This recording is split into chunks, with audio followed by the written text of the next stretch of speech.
こんにちはレイムです。こんにちはマリサです。ゆっくりしていってね。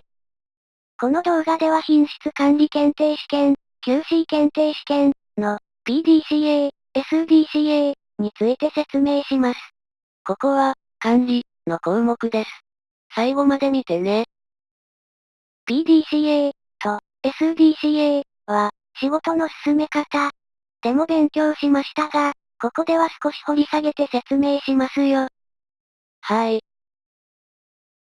SDCA とは過去の経験があり、技術が確立されている場合、PDCA の計画 P をすでに確立されている方法を標準化 S スタンダードし SDCA として管理のサイクルを回すことを言います。はい。これは勉強しました。SDCA を行い標準化された仕事をしていても、問題が発生することがあります。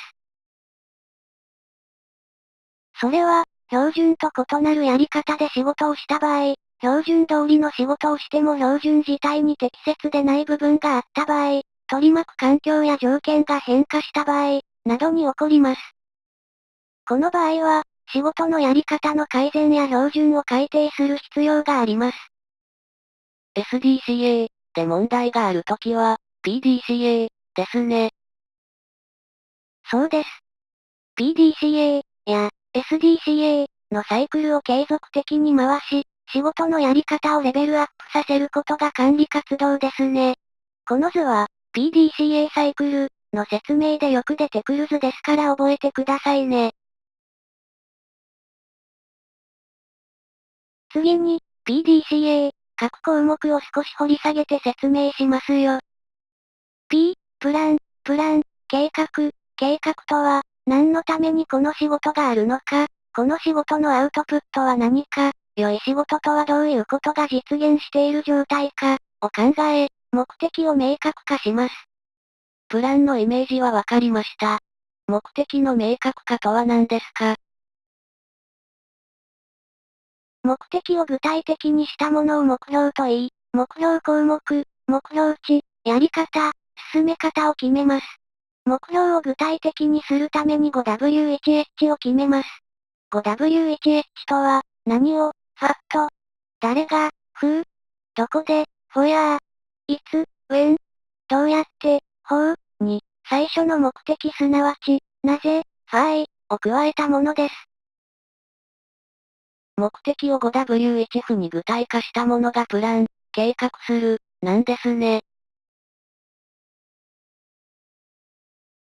D、実施する。実施するとは、目的を達成するために立てた計画、5W1H に基づいて実施することを実施する、と言います。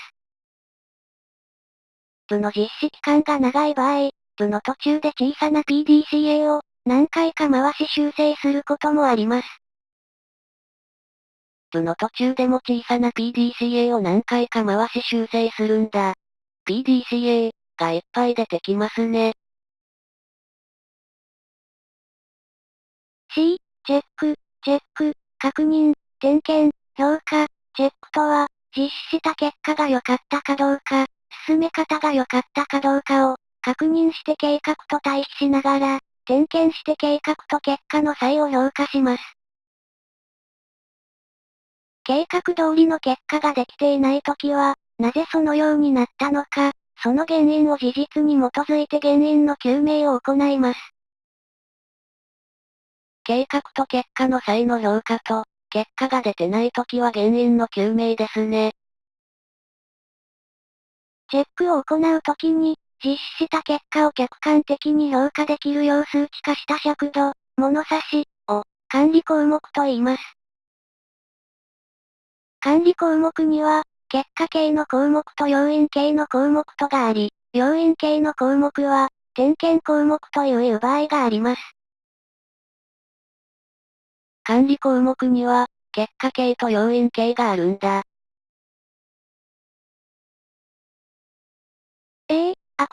アクト、処置する、アクトするとは、計画と結果の際の原因やプロセスに対して対策することを言います。